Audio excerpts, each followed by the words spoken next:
PT Toyota Motor Manufacturing Indonesia mencatat prestasi dengan ekspor sebanyak 3 juta unit. Menyusul capaian tersebut, Presiden Toyota Motor Corporation Koji Sato mengatakan pihaknya akan memperkuat basisnya di Indonesia sebagai pusat research and development dan ekspor on the global south.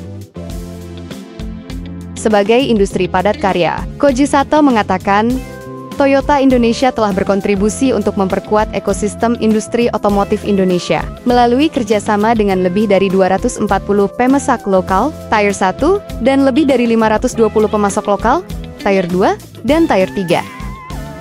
Sinergi ini bukan hanya mengurangi ketergantungan impor, tetapi juga mendorong tumbuhnya kemandirian industri dalam negeri, termasuk industri kecil dan menengah, sebagai bagian penting dari rantai pasok nasional. Dia menambahkan, investasi Toyota Group di Indonesia mencapai 100 triliun rupiah dan turut berkontribusi pada pertumbuhan ekonomi. Investasi ini bersama dengan jaringan pemasok lokal dan dealer yang melibatkan lebih dari 360.000 tenaga kerja di berbagai sektor, mulai dari produksi, rantai pasok, distribusi, hingga layanan purna jual. Presiden Direktur PT TMMIN Nandi Julianto mengatakan, industri otomotif juga berperan penting dalam penerimaan pajak. Tidak hanya melalui pajak penghasilan, pajak pertambahan nilai, dan pajak penjualan atas barang mewah yang dikenakan secara nasional, tetapi juga melalui pajak daerah seperti pajak kendaraan bermotor dan bea balik nama kendaraan bermotor, yang menurut Kementerian Dalam Negeri menjadi salah satu sumber utama pendapatan asli daerah yang berpengaruh terhadap fiskal daerah. Sementara itu, Menteri Perindustrian Agus Gumiwang Kartasasmita mengapresiasi konsistensi dan kontribusi Toyota Indonesia yang telah mengekspor produk ke lebih dari 100 negara.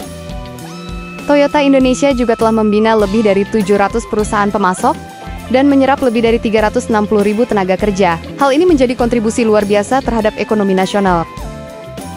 Dia pun berharap Toyota Indonesia terus mendukung komitmen pemerintah dalam pengembangan kendaraan ramah lingkungan dan pengurangan emisi karbon, karena inisiatif tersebut menjadi bagian dari agenda besar transformasi industri menuju keberlanjutan.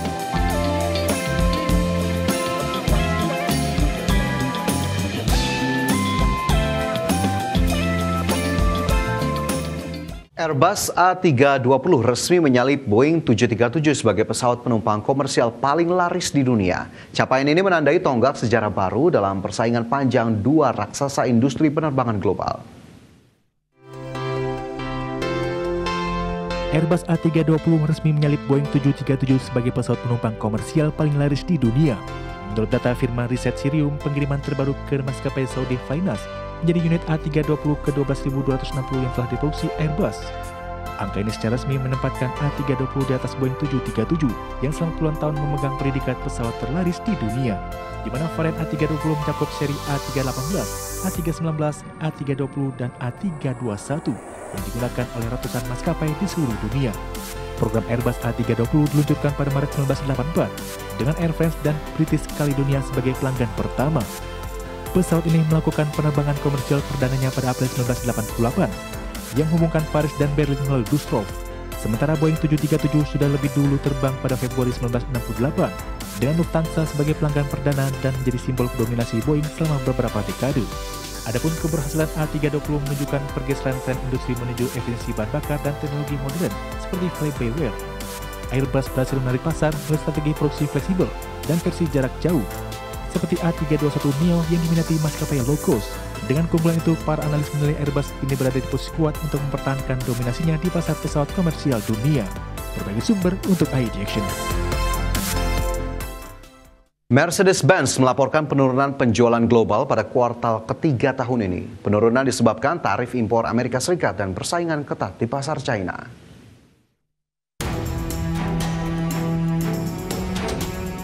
Mercedes-Benz melaporkan penurunan penjualan global pada kuartal ketiga tahun ini. Produsen mobil asal Jerman tersebut hanya mampu mengirimkan 441.500 kendaraan sepanjang Juli hingga September tahun ini. Angka tersebut turun 12% dibanding periode yang sama tahun lalu, dengan penurunan tajam di Amerika Serikat dan China masing-masing mencapai 17% dan 27%. Manajemen menyebut tekanan terbesar datang dari kondisi pasar yang sulit di China, meski penjualan di Eropa, Amerika Selatan, dan kawasan Teluk masih mencatatkan hasil positif.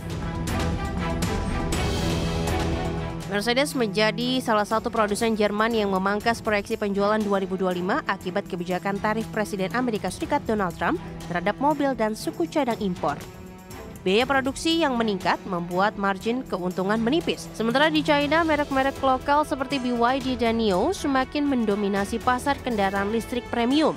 Kondisi ini memaksa Mercedes untuk meninjau ulang strategi harga dan produksi di beberapa wilayah utama. Adapun penjualan kendaraan listrik bertenaga baterai atau BEV juga tidak menunjukkan pertumbuhan signifikan, tetap di angka 42.600 unit sepanjang kuartal ketiga. Padahal segmen ini sebelumnya diharapkan menjadi pendorong utama pertumbuhan perusahaan di tengah transisi menuju mobilitas hijau. Mercedes-Benz menyatakan akan terus memperkuat lini kendaraan listrik dan mengoptimalkan rantai pasok global untuk menekan dampak kebijakan perdagangan ke depan. Berbagai sumber, IDX Channel. Produsen mobil listrik Tesla merilis varian terbaru yang diklaim merupakan versi murah dari dua mobil listrik andalannya, yakni SUV Model Y dan sedan Model 3. Kedua varian tersebut masing-masing dibanderol $39.990 Amerika dan $36.990 Amerika per unit. Sejumlah pengamat menilai harga di bawah $40.000 Amerika akan menjadikan Tesla mampu bersaing dengan model kendaraan listrik sejenis seperti Chevrolet Equinox, Hyundai Ioniq 5, dan Kia EV4. Namun sebagian lainnya menilai Tesla seharusnya berani menurunkan harga hingga di bawah $30.000 Amerika per unit. Adapun di Eropa, reputasi Tesla juga sedikit menurun akibat pandangan politik Elon Musk yang kontroversial. Di sisi lain, Tesla juga harus bersaing dengan banyak mobil listrik dan hibrida plug-in yang dijual di bawah $30.000 Amerika.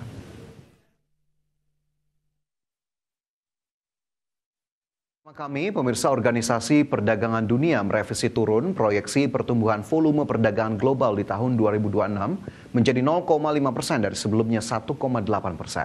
Pemangkasan proyeksi tersebut terkait dampak kebijakan tarif Amerika Serikat yang kian terasa di 2026 mendatang. Organisasi Perdagangan Dunia atau WTO dalam pernyataan terbarunya memangkas tajam proyeksi pertumbuhan volume perdagangan barang global untuk tahun 2026 menjadi hanya 0,5%.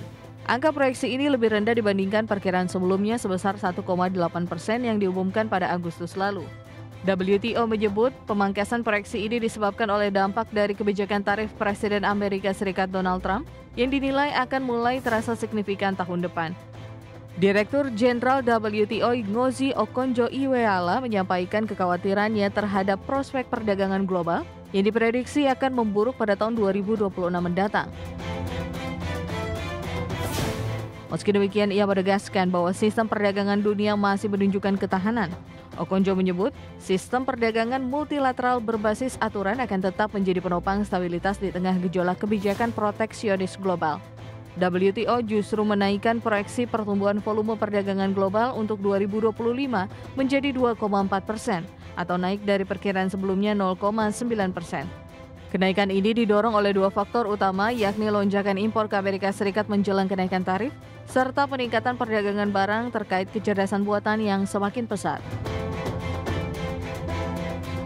Berbagai sumber IDX Channel.